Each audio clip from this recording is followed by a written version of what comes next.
price reduction in real estate transaction is the most painful topic for both, for the agent and for the seller. I got inspired to do this video from the conversation I had with my private coaching client yesterday, because that's a final stage of the negotiation she has between the buyer and the seller, and she just needs to do something to make this property actually sold. And I believe the same issue is very common to all of you guys. And by the way, if you just stumble up this video, my name is Olga Sinenko, and I'm in Dubai real estate for 10 years, started as an agent, then make a little bit more money as a sales manager, and now since 2020, I am a real estate sales coach teaching the sales team and individual agent in my mentorship program to make money and build up the long-lasting career in Dubai real estate. So, let me tell you a bit about the actual problem. This is what I was thinking. Why the sellers are so resistant to put the price down? And there is a couple of reasons for that.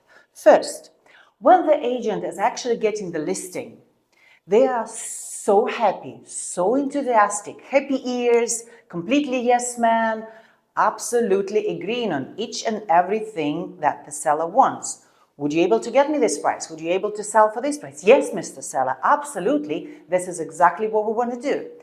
The seller, on the other hand, getting into this weird psychological position. For everyone, the sale or the sales process itself is not the most comfortable, let's say, process to be.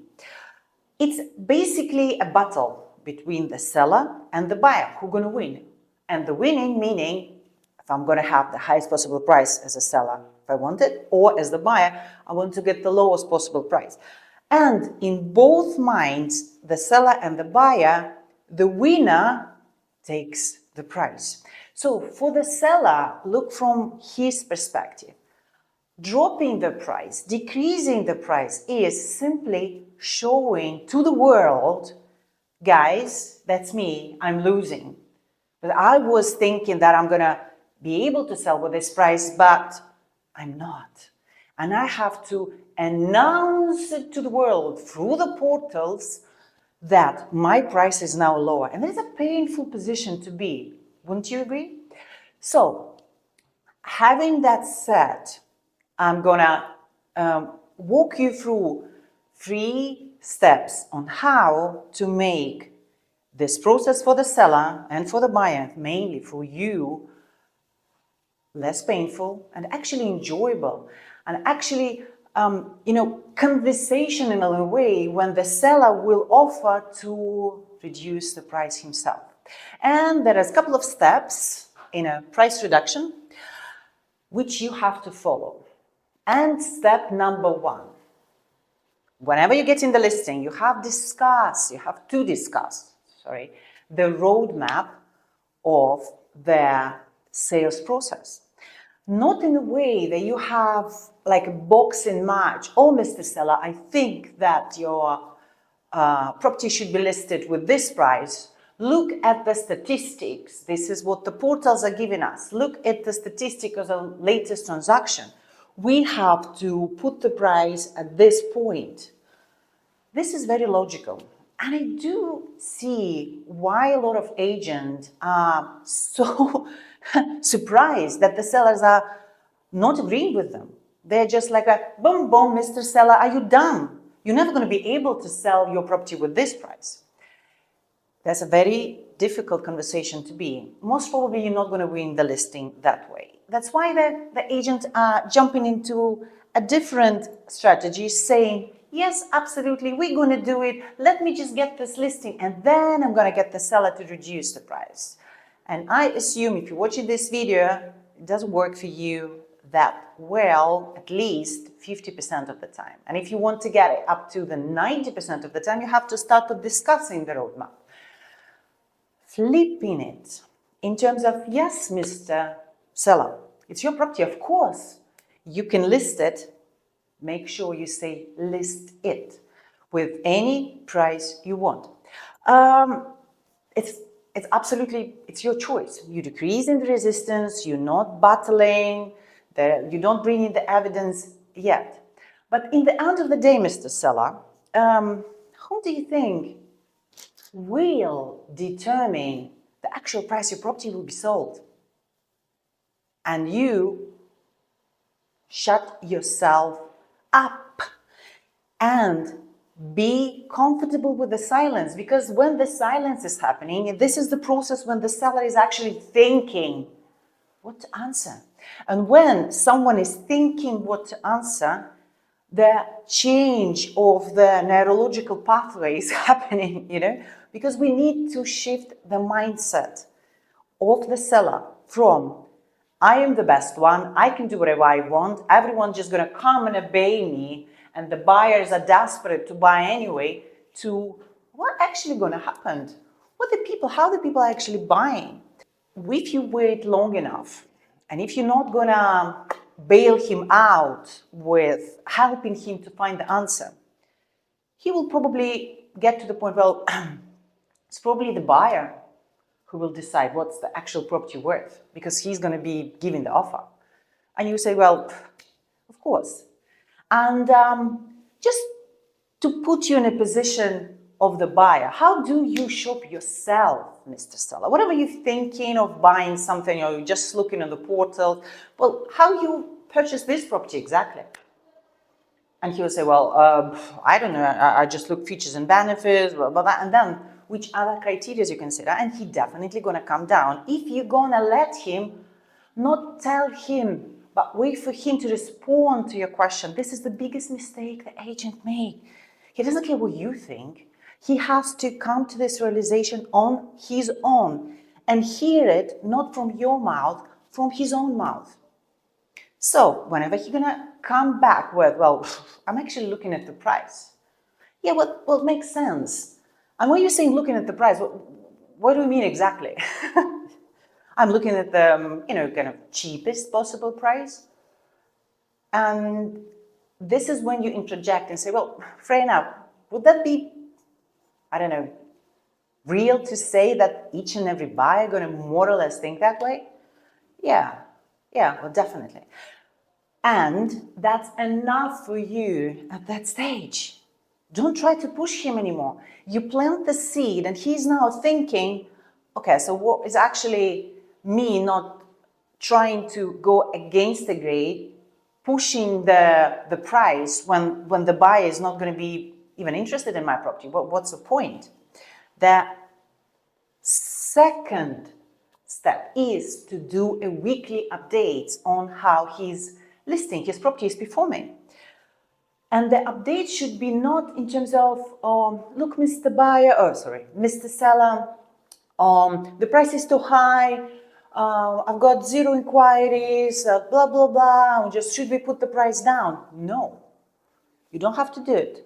Your duty is to inform, and with the right question, make him feel that he's the one deciding to bring the price down. And the communication structure is very simple.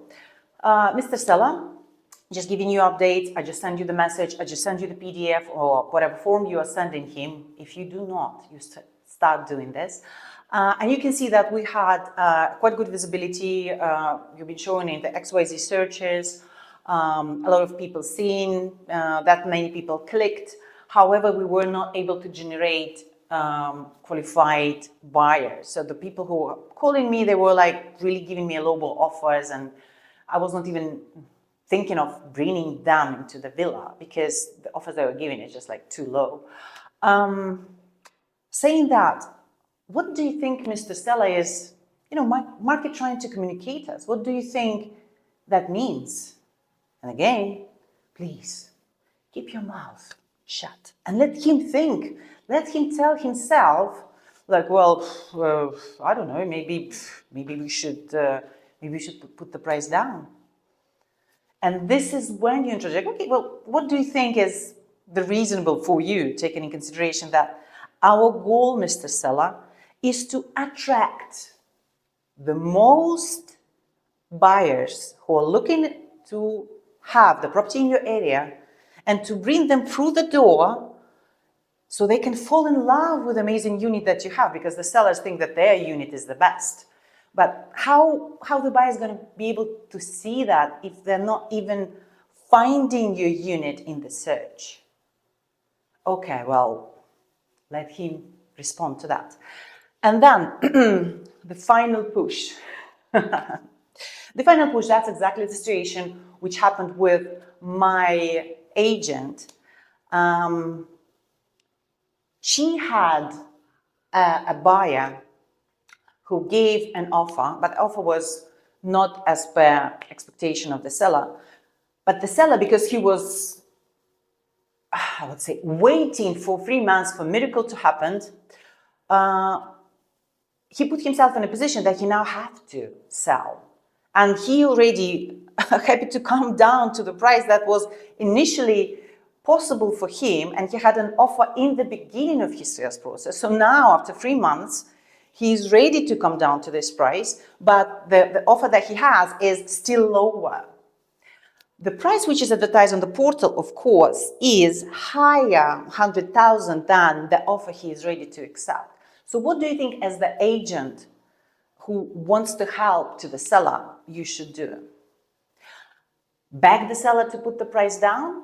Because that's for him. He feels he's already defeated. He feels he lost his opportunity. He feels that if I'm going to now come back to the market and announce to everyone on a portal that now I'm kind of from 1.4 putting my price down to 1.3, everyone going to look at me as like, haha, look at this loser. This is what he thinks. He doesn't want to be in this position. And guys, that's not like consciously him thinking about that, but that's kind of a power game happening with his ego. So how we can flip it with a final push? There is a very simple strategy. Mr. Seller, we have an offer which is lower than you initially expected. We have 2 more weeks till the listing going to expire. What do you think we should do now to make sure that we will have contra offers higher than the one that we have, to put us in a position that we can, play with the buyers? They're going to play against each other. And how the buyers going to play against each other? They're going to give us a higher offers. What do you think we should do? And wait till he will respond. And if he doesn't think that you're going to say, yeah, well, you know what, I just don't want to put the price down. I just want to still keep this price up. You can say, yeah, look, I completely understand, but us keeping the price up, having the experience of 3 months, not generating that many buyers, what do you think it's going to give us? What do you think this 1 week, 2 weeks, how this 1 week keeping this price going to be different than the 3 months we had before? You're going to think about it. I was like, well, I don't know. And I was like, well, how we can put ourselves in a position? We have multiple buyers. How we can put ourselves in this position? He was like, well, I don't know, you tell me. I was like, look, now I know for sure that there are at least 10 or 15 active buyers looking for the property in your area, because that's how it is. For us to be able to be visible for them, to be on the first page, or at least in the beginning of the second page on the top, the price is the main thing. And as soon as we get these buyers through the door, and they will see how great is your unit, what do you think that they will do? They will give us an offer. And in which position do you want to be yourself, Mr. Seller? Do you want to be in a position where you have one offer and you're chasing that offer, offering the buyers a different ways to kind of choose you? Or do you want to be in a position where you have 3 or 4 buyers loving your unit, and now they are chasing and giving you the offers, and you're choosing which one is better for you?